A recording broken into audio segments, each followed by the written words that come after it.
Hello and welcome along to Mondo Chelloveck Movies. My name is John, and this video is going to be what I picked up from CEX and HMV recently. First of all, though, I'd like to show you this. I picked this up when I was with Nige the other day and I forgot to show it. It is the specials, the best of, or the specials single, should I say. Now this, since the very sad passing of Terry Hall, I've been kind of watching a lot of stuff on YouTube to do with the specials and the Fun Boy 3. And I'm a big fan of the Fun Boy 3 and the specials kind of, but I knew that I love gangsters on here, so I thought, right, I've got to get this with gangsters on, and one of those ones where you look on Amazon, you can't find one anywhere at a decent price. So what I did was I've got this singles one. Now I know quite a few of these singles, but there's a few on here like Nightclub, which I imagine would be B-sides, and also Stereotype, Do Nothing is a great song, and Ghost Song, of course, Ghost Town, wow. Ghost Town is a great song as well, so very pleased to pick that up. And it's such a real shame that Terry Hall did pass away, and you know, very suddenly at age 63. I think that from this, if I'd sort of really got into him previous to this sad passing, I would have went and saw the, me and Deborah would have went and saw the specials, because he's playing with them at the minute, or he was playing with them, and they were just going to do a new album as well. And such a shame, but this album's great, and Deborah is a big fan of the specials. So saying that, we were walking around Newcastle the other day, and I'd said to Deborah, I says, you know, I've got that specials CD, I would love to get the Fun Boy 3 one, but I can't find one anyway, it's just out of print.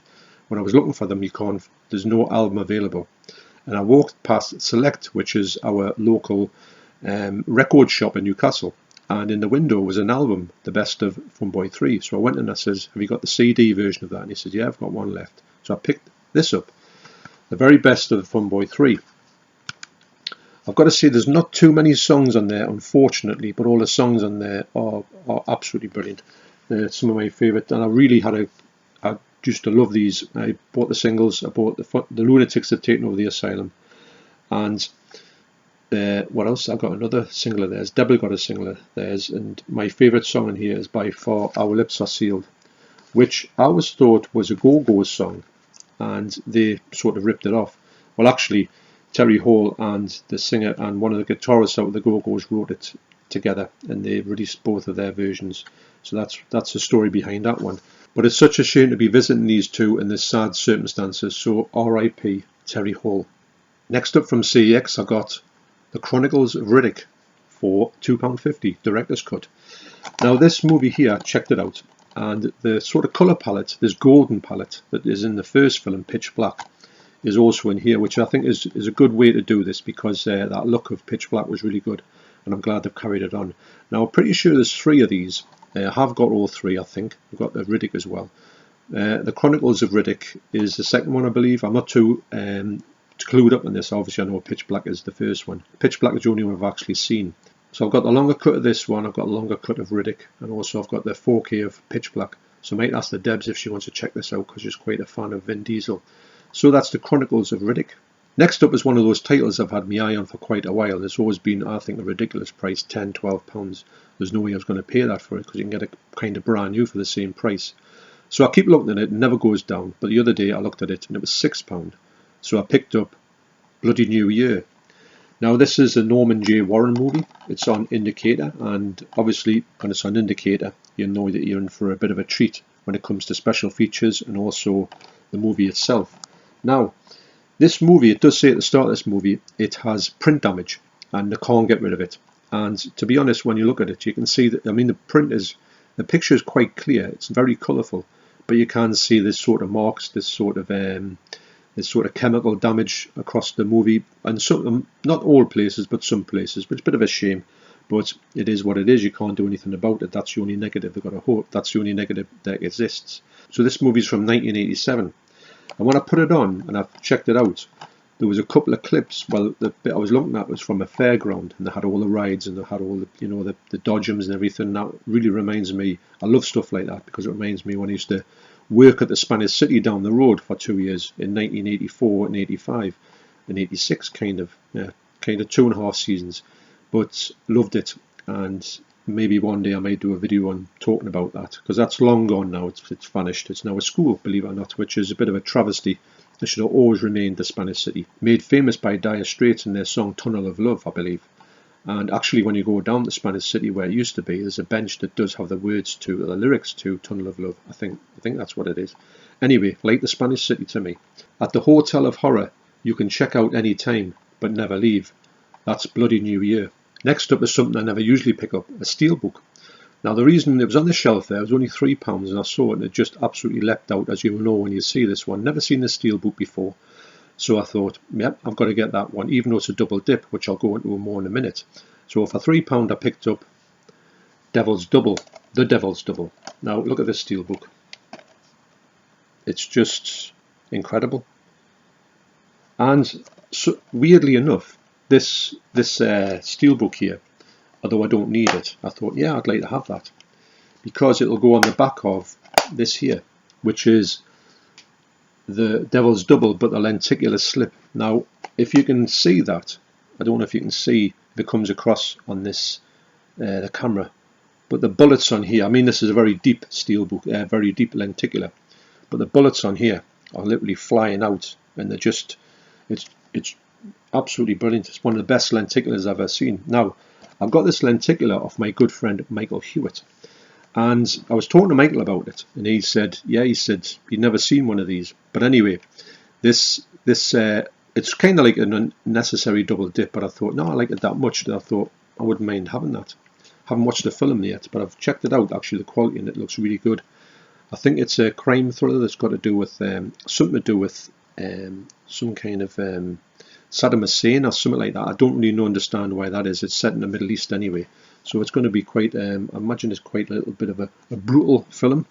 So those two are going to look great on the shelf. So speaking of Michael Hewitt, I've got a good unboxing coming up when Michael has sent me some stuff. Oh my God. This is incredible. So keep an eye out for that one. That's the Devil's Double. So next up from CEX for £3, I got The Void. Now I used to have this, and I can't find it. I don't know where it's gone anyway. So I thought, yep, I'll get another one of these. And then of course I saw this with slipcover, and I thought it's an instant purchase. So I put that up there so you can give a bit of a read of what this is about. It's an absolutely brilliant movie, actually, and it does say it's got groundbreaking special effects, and it has. The practical effects in here are absolutely brilliant. It's a really gory film as well, and I think it takes place in a hospital. And it's kind of like these things come to the hospital, and they're kind of a little bit like The Mist in a fashion, but it hasn't got that tragic ending of The Mist. Oh.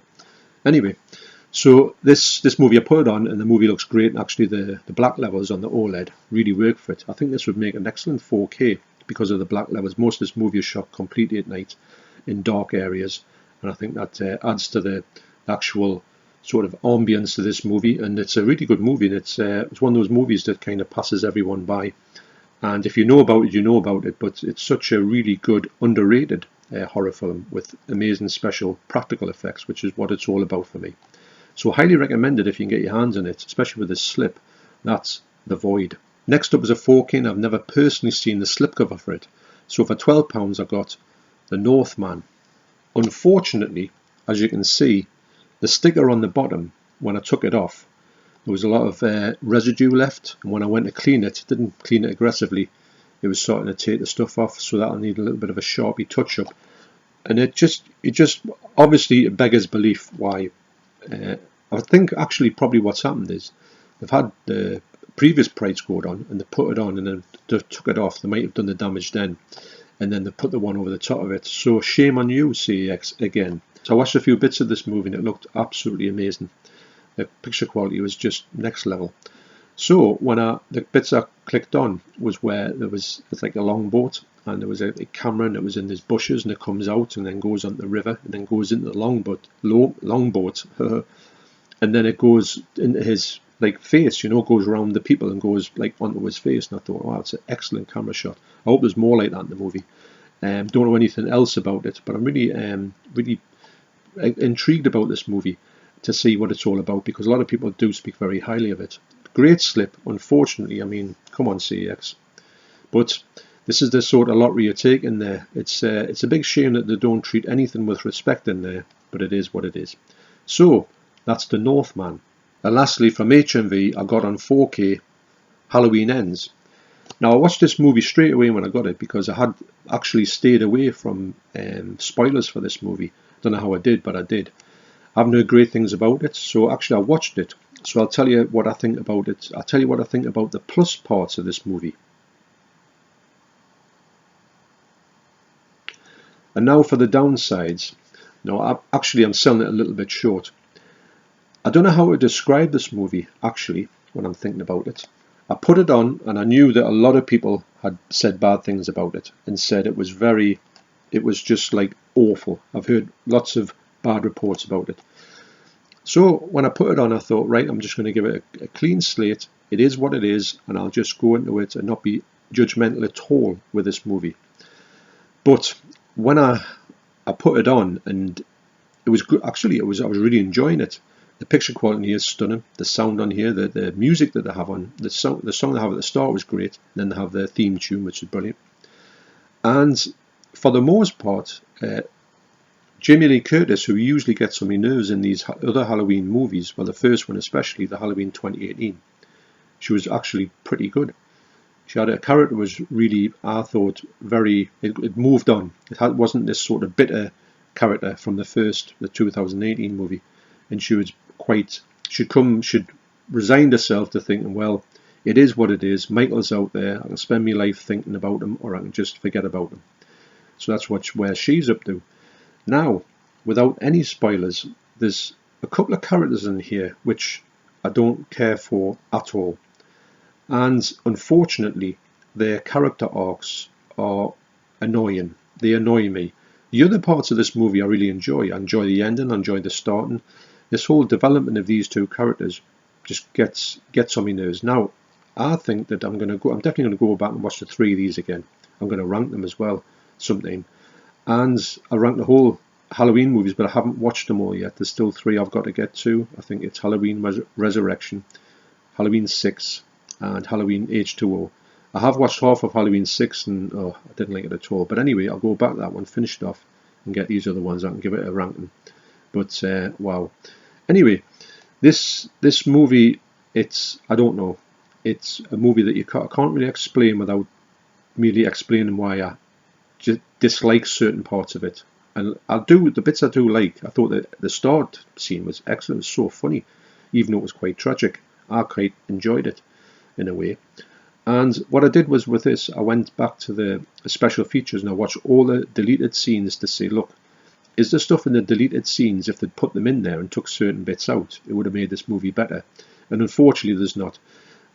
Actually, there's 2 really good deleted scenes of gore, which they should have put in the movie. I just don't understand why they took them out. They were really good gore bits, but they actually trimmed them and put them into this deleted scenes, which I don't fathom out at all, because Halloween Kills is really gory. And there's some gore in here, but I don't know. There's a lot of questions that needs to be asked about why. I know they were going to try something different. They did try something different.